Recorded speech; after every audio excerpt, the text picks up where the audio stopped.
and welcome to episode number 8 in my Metroidvania course demo series. Let's continue and have a look at some of the features you will learn how to implement when you enroll in this course. Let's start.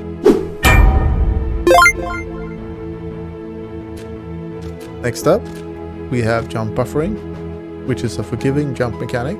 We have the arrow that points down, and if you jump and the arrow just touches the ground, the character is going to jump.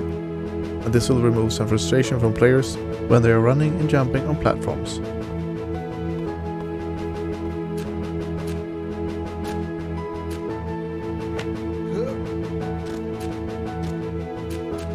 Now the next feature is corner jump correction.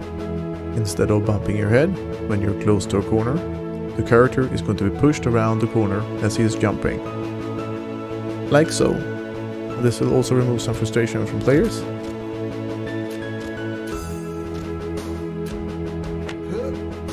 Alright, this was all for episode number 8.